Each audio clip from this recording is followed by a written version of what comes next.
Good morning students. आज हम लोग हाइड्रोजन गैस के बारे में पढ़ेंगे जो चैप्टर नंबर 9 है 10 है। ठीक है, तो चैप्टर नंबर 9 हमारे पास है जिसमें हाइड्रोजन के बारे में लिखा गया है। तो हम सबसे पहले हाइड्रोजन की खोज, उसका आवर्त सारणी में स्थान के बारे में पढ़ेंगे। हाइड्रोजन एक ज्वलनशील गैस है। हाइड्रोजन एक क्या है? ज्वलनशील गैस है। इसका जो सामान्य परिचय है वो मैं इस प्रकार लिख सकता हूं कि देखिए,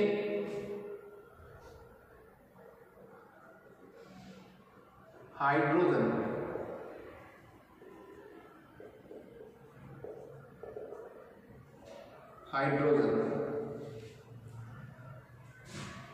सबसे पहले 1766 ईस्वी में 1766 में एक वैज्ञानिक था हेनरी कैवेंडिश।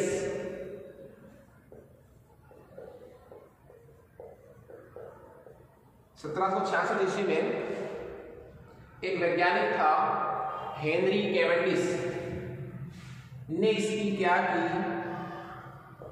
खोज की साहब। तो खोज किसने की? हेनरी कैवेंडिश ने। कैसे की? उसने धातु की क्रिया जब किसी अम्ल से करवाई, धातु की क्रिया किससे करवाई? अम्ल से, तो एक सहन उत्पाद के रूप में ज्वलनशील गैस का उत्सर्जन हुआ और उस गैस का नाम उसने क्या रख दिया कि एक ऐसी गैस है, ज्वलनशील गैस है। ठीक है, तो 1766 ईस्वी में हेनरी कैवेंडिश ने हाइड्रोजन की खोज की। नाम हाइड्रोजन नहीं दिया उसने बताया कि जब किसी धातु पर अम्ल की क्रिया होती है तो एक ज्वलनशील गैस निकलती है, उसका नाम क्या रख दिया? ज्वलनशील गैस। उसके बाद वैज्ञानिक था लेवासियर।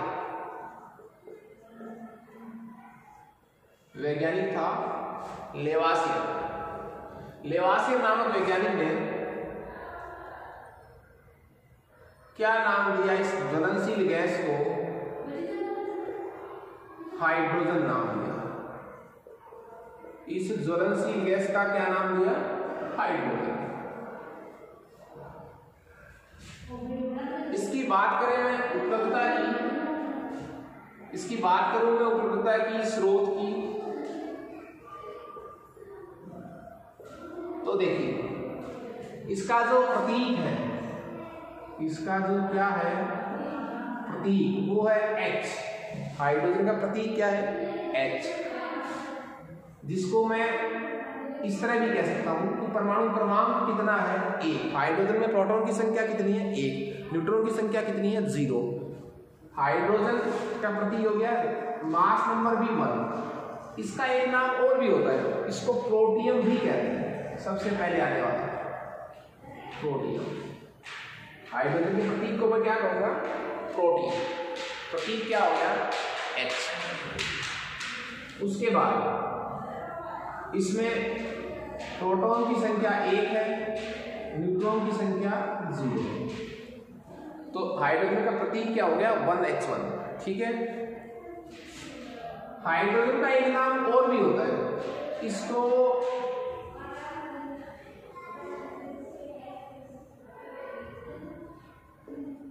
डाइहाइड्रोजन भी कहते हैं।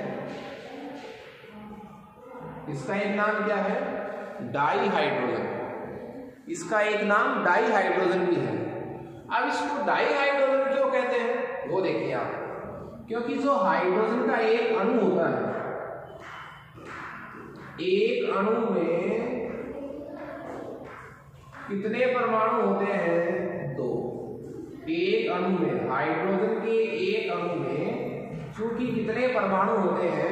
2 परमाणु होते हैं, इसलिए हाइड्रोजन को क्या भी कहते हैं? डाइहाइड्रोजन भी कहते हैं। तो एक अणु में 2 परमाणु होते हैं हाइड्रोजन के, इसलिए हाइड्रोजन को क्या कहते हैं? डाइहाइड्रोजन अणु। प्रतीक मैंने आपको बता दिया। बात करें इसकी उपलब्धता की, बात करें उपलब्धता की, तो जो हाइड्रोजन है वो मुक्त फ्री, मुक्त और संयुक्त अवस्था में, मुक्त तथा संयुक्त अवस्था में, दोनों अवस्थाओं में प्राप्त होता है। बात करें मुक्त अवस्था की, तो मुक्त अवस्था में ये बहुत ही अल्प मात्रा में है, लगभग 1% से भी कम। और संयुक्त अवस्था में यह विभिन्न प्रकार के यौगिकों में यह संयुक्त अवस्था में क्या है, उपस्थित है। विभिन्न प्रकार के यौगिकों में क्या है, उपस्थित है। यौगिक की बात करूं तो देखिए अमोनिया, इसमें भी हाइड्रोजन है, H2O इसमें भी हाइड्रोजन है, H2O2 इसमें भी हाइड्रोजन है, H2SO4। तो विभिन्न प्रकार के यौगिकों में विभिन्न तत्वों से मिलकर ये संयुक्त अवस्था में रहता है। मुक्त अवस्था में बहुत कम मात्रा में पाया जाता है।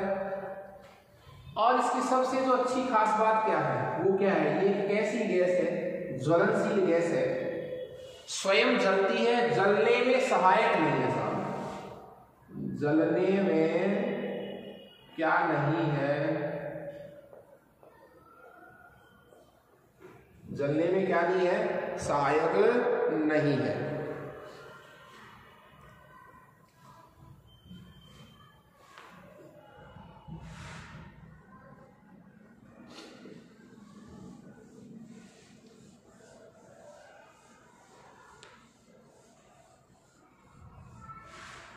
उसके बाद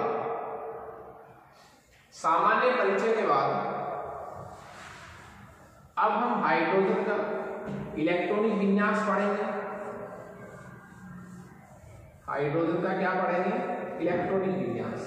सामान्य परिचय में आपको क्या याद रखना है, 1766 ईस्वी में हेनरी कैवेंडिश ने धातु पर अम्ल की क्रिया से एक ज्वलनशील गैस को प्राप्त किया, जिसे हेनरी लेवासियर ने क्या नाम दिया, हाइड्रोजन नाम दिया। प्रतीक H होता है, जिसको मैं प्रोटियम भी कह सकता हूं।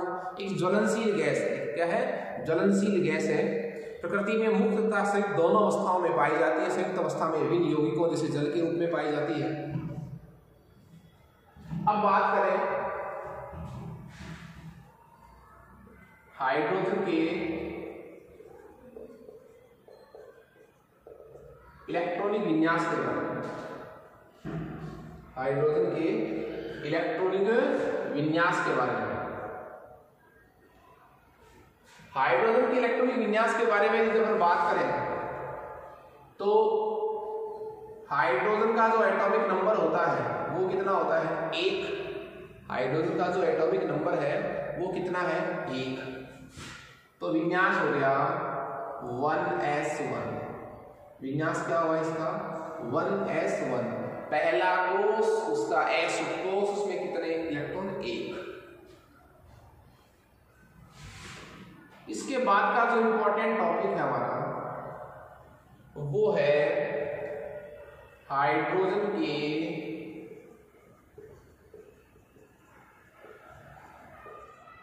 समस्थानिक।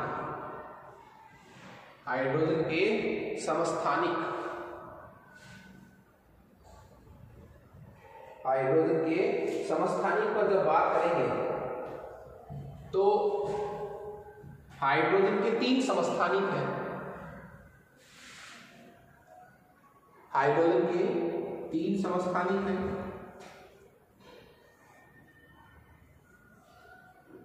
पहले का नाम है प्रोटियम, जिसको मैं सिंपल भाषा में हाइड्रोजन भी कहता हूं। क्या है, प्रोटियम, इसको मैं सिंपल भाषा में क्या कहता हूं बताइए, हाइड्रोजन भी कहता हूं। प्रोटियम,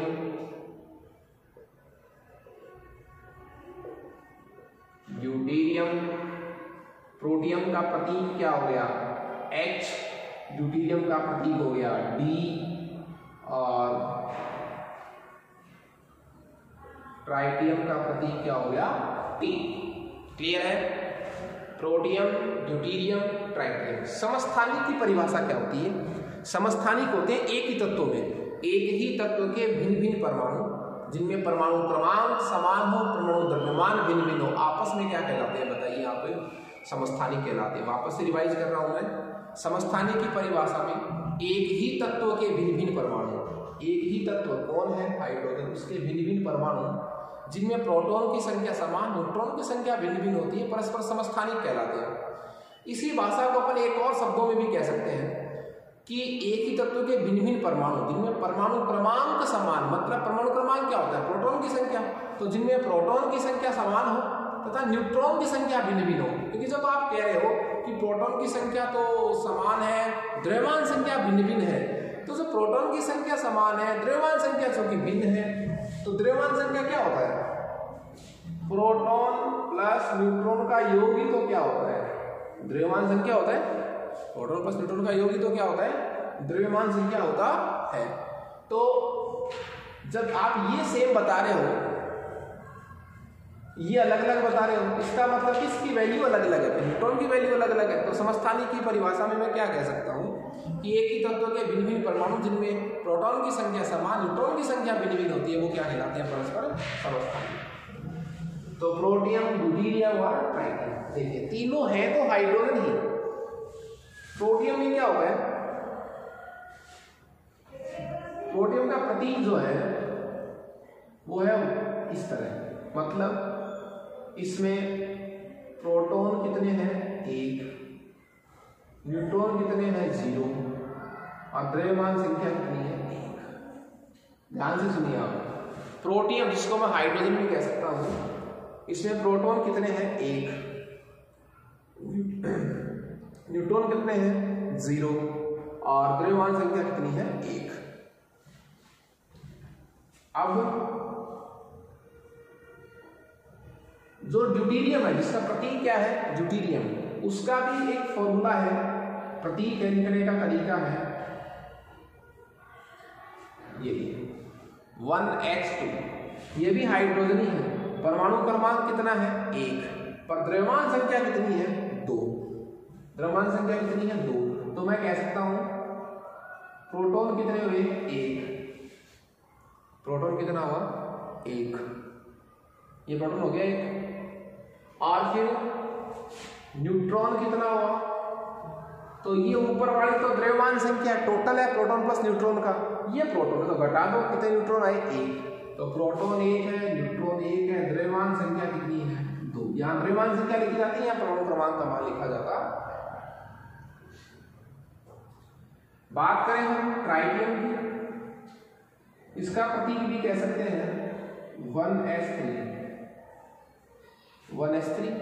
इसमें देखिए परमाणु क्रमांक 1 है, मतलब प्रोटॉन की संख्या तो अभी कितनी है? 1। प्रोटॉन की संख्या तो कितनी है अभी तक भी? 1। प्रोटॉन की संख्या 1 है, और न्यूट्रॉन की संख्या घटा दीजिए आप, इसमें से कितनी आ गई? 2। और द्रव्यमान संख्या कितनी है? 3। ठीक है, तो ये हो गया प्रोटॉन, न्यूट्रॉन और बोलिए द्रव्यमान संख्या।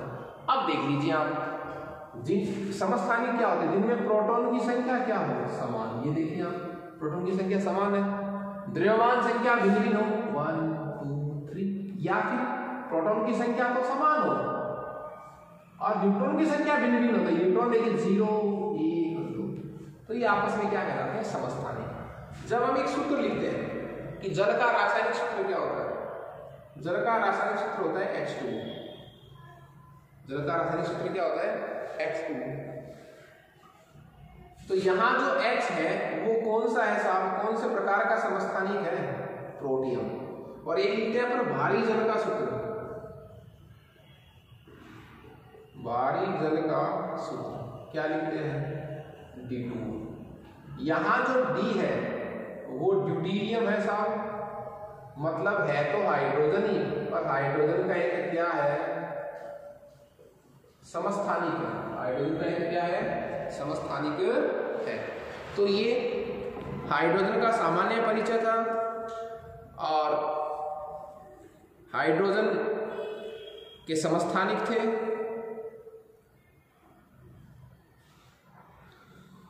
उसके बाद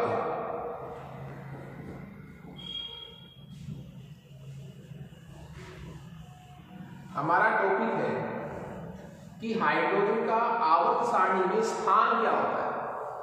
हाइड्रोजन का आवर्त सारणी में स्थान क्या होता है।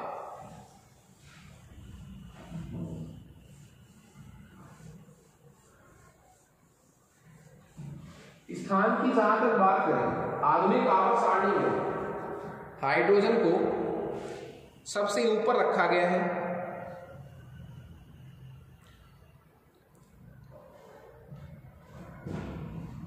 तो हमारा टॉपिक है हाइड्रोजन का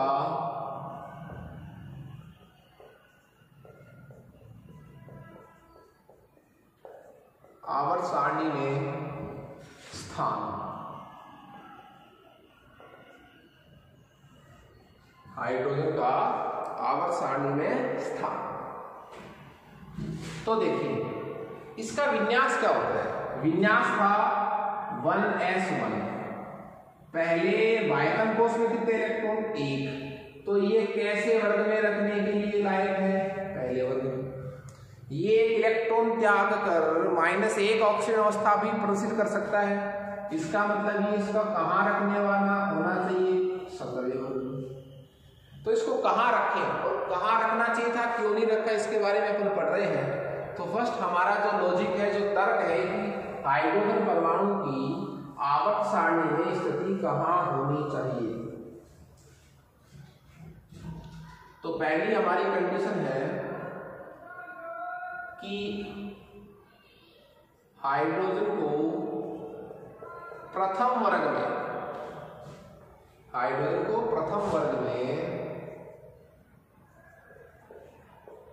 रखने का कारण, हाइड्रोजन को प्रथम वर्ग में क्यों रखा गया है, उसके रखने के कारण में पहला कारण क्या है? एक तो ये किससे समानता रखता है? क्षार धातुओं से। क्षार धातुएं किसको कहा जाता है? पहले वर्ग वाले को। क्षार धातुओं से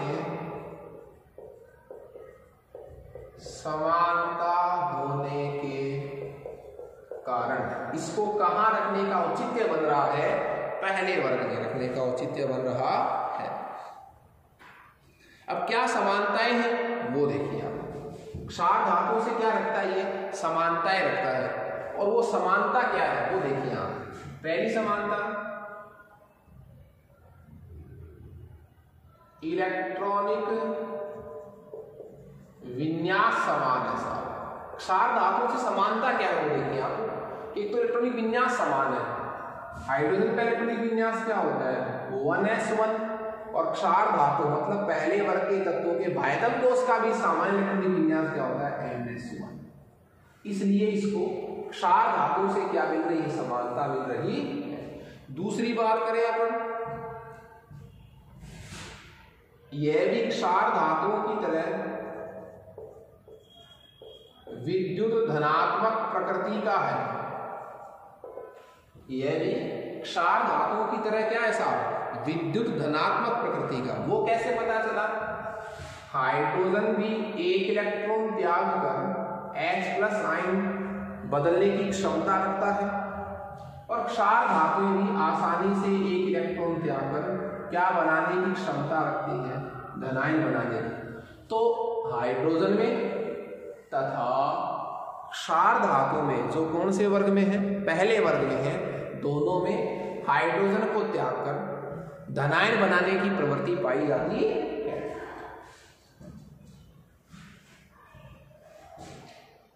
तीसरा समानता क्या है? ऑक्सीकरण अवस्था है।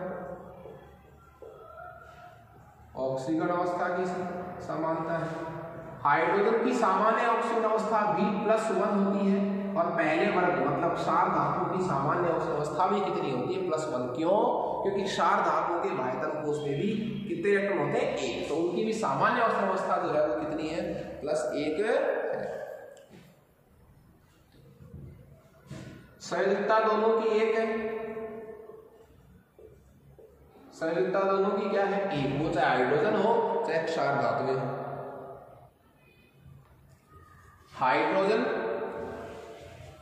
हाइड्रोजन जो है वो अधातु के साथ सरलता से क्या कर लेता है, क्रिया।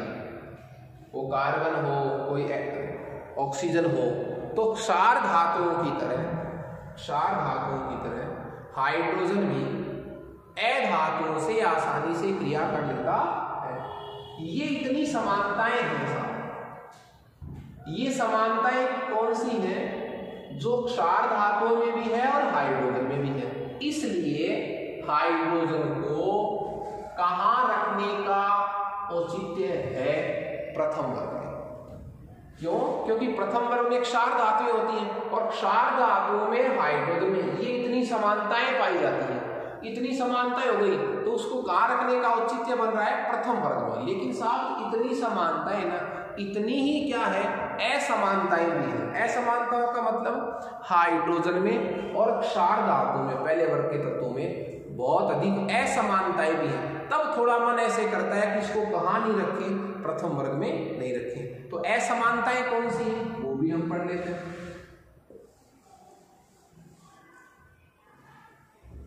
लीजिए साहब,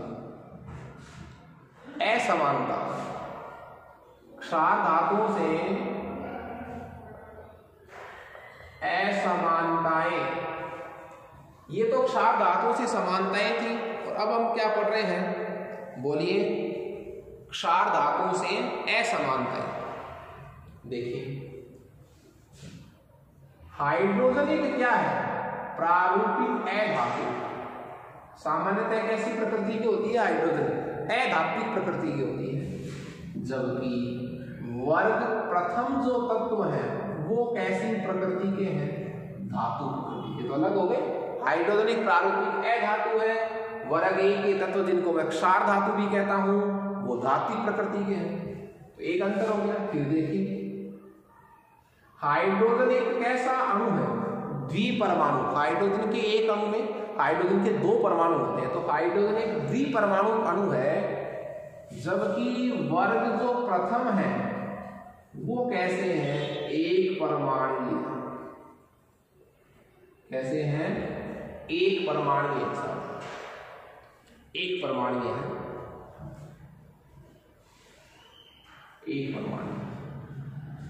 उसके बाद ये दो मुख्य इसमें असमानताएं थी। बात करें हम जो हाइड्रोजन के यौगिक हैं, हाइड्रोजन जो यौगिक बनाता है विभिन्न तत्वों के साथ, उनकी प्रकृति जो है वो कैसी है? सहसंयोजक। हाइड्रोजन सामान्यतया सहसंयोजक प्रकृति के यौगिक बनाता है। जबकि वर्ग एक के जो तत्व है, वो सामान्यतया कैसी प्रकृति के यौगिक बनाते हैं? आयनिक प्रकृति के यौगिक बनाते हैं। क्लियर है? उसके बाद देखिए, हाइड्रोजन की जो आयनन एंथैल्पी है, हाइड्रोजन की जो क्या है आयनन एंथैल्पी है, वो अधिक होती है। जबकि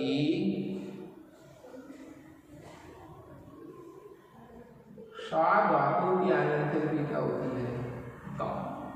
ओके, तो देखिए, मेरे कहने का मतलब ये था कि हाइड्रोजन की आवर्त सारणी में स्थान की जब बात हो रही थी तो सबसे पहले इसको कहां रखने की बात हो रही थी? प्रथम वर्ग में। प्रथम वर्ग में क्यों रख रहे थे? क्षार धातुओं के साथ, क्योंकि हाइड्रोजन क्षार धातुओं के साथ ये समानताएं दिखा रहा था जो हमने पढ़ी थी, इसलिए इसको प्रथम वर्ग में हम रख रहे थे। परंतु जितनी समानताएं थी उतनी ये क्या थी? असमानताएं भी थी। तो फिर ध्यान थोड़ा सा डाइवर्ट हो गया कि साहब इसको प्रथम वर्ग में क्यों रखें? समानताएं हैं लेकिन असमानताएं भी हैं। तो फिर इसको दूसरा ऑप्शन देखा जाए। और सेकंड ऑप्शन जो हमारे पास था वो था कि हाइड्रोजन जो है उसको वर्ग 17 में रखा जाए। वर्ग किस में रखा जाए? 17 में। वर्ग 17 में उसको रखा जाए। इसके साथ उसको रखा जाए हैलोजन तत्वों के साथ, फ्लोरीन, क्लोरीन, ब्रोमीन और आयोडीन, इन तत्वों के साथ इसको रखा जाए। वर्ग 17 में रखने का कारण, वर्ग 17 में रखने का कारण देखिए, सबसे बड़ी बात तो क्या थी? पहली समानता जो थी, सबसे पहले मैं क्या पढ़ूंगा? समानता। कि इसको क्यों रख रहे थे हम वर्ग 17 में रखने का, इसका रीजन क्या था? ठीक है, देखिए पहली समानता तो क्या है? इलेक्ट्रॉनिक विन्यास। पहली समानता तो क्या थी? इलेक्ट्रॉनिक विन्यास। वो समानता क्या थी कि हाइड्रोजन का इलेक्ट्रॉनिक विन्यास क्या था? 1s1 और वर्ग 17 के तत्वों का बायतम कोष का सामान्य इलेक्ट्रॉनिक विन्यास क्या होता है? ns2np5। बायतम कोष में कितने इलेक्ट्रॉन? 17 के 7 और इसके बायतम कोष में कितने इलेक्ट्रॉन? 1। देखिए इसमें भी एक इलेक्ट्रॉन कम है। किससे एक इलेक्ट्रॉन कम है? हीलियम से। इससे एक इलेक्ट्रॉन कम है? हीलियम से। हीलियम एक कैसी गैस है? उत्कृष्ट गैस है। हीलियम एक कैसी गैस है? उत्कृष्ट गैस है। और इसमें भी वर्ग 17 के तत्वों में भी उत्कृष्ट गैस के विन्यास से एक इलेक्ट्रॉन क्या होता है? कम होता। तो इलेक्ट्रॉन विन्यास की समानता को मैं फिर से आपसे ये कह सकता हूं कि हाइड्रोजन के परमाणु इलेक्ट्रॉनिक विन्यास में हीलियम से एक इलेक्ट्रॉन कम है। हीलियम एक उत्कृष्ट गैस है। और इसी तरह वर्ग 17 के तत्वों में भी एक एक इलेक्ट्रॉन कम है उत्कृष्ट गैस के विन्यास से। तो ये समानता हो गई उत्कृष्ट गैस से इसकी। हाइड्रोजन भी है धातु है और वर्ग 17 के भी क्या है? तत्व है धातु है। तो किसकी समानता भी है? दोनों की। इन सब की विद्युत ऋणता क्या होती है? उच्च क्यों होती है साहब? क्योंकि वर्ग 17 के तत्वों की जो विद्युत ऋणता है वो दोनों की क्या होती है? उच्च होती है। क्यों? दोनों ही एक एक इलेक्ट्रॉन क्या करेंगे? ग्रहण करेंगे। तो ये तो H- में चेंज और उनके बायतम कोष में कितने इलेक्ट्रॉन होते हैं? हेलोजनों के साथ एक इलेक्ट्रॉन ले लेंगे तो कैसा विन्यास बन जाएगा? 8 और क्या बना लेंगे? ऋणायन। तो हाइड्रोजन तथा हेलोजन दोनों ही तत्वों में एक इलेक्ट्रॉन ग्रहण करके ऋणायन बनाने की प्रबल प्रवृत्ति पाई जाती है। उसके बाद बात करें ऑक्सीकरण अवस्था की। समानता है ऑक्सीकरण अवस्था। ऑक्सीकरण अवस्था की समानता क्या है कि हाइड्रोजन भी अधातु है। एक इलेक्ट्रॉन ग्रहण करके क्या बनाता है? -1 ऑक्सीकरण अवस्था प्रदर्शित करता है। जबकि वर्ग 17 के तत्व भी एक इलेक्ट्रॉन ग्रहण करके -1 ऑक्सीकरण अवस्था प्रदर्शित करते हैं सामान्यतः। दोनों की विद्युत ऋणता उच्च होती है। हाइड्रोजन हो चाहे हेलोजन हो, दोनों की विद्युत ऋणता क्या होती है? उच्च होती है। और समानता देखिए, दोनों ही कैसी प्रकृति के हैं? अधातु प्रकृति। हाइड्रोजन भी एक अधातु है और हेलोजन भी क्या है? एक धातु है। दोनों की परमाणुता समान है। परमाणुता क्या है? समान। कैसे? हाइड्रोजन भी एक द्विपरमाणु अणु है। हाइड्रोजन भी क्या एक द्विपरमाणु अणु है। और हेलोजन तत्व जो है फ्लोरीन, क्लोरीन, ब्रोमीन, आयोडीन, वो भी क्या है? एक द्विपरमाणु है। जैसे H2 अणु होता है उसी तरह कैसा अणु होता है? F2 अणु होता है।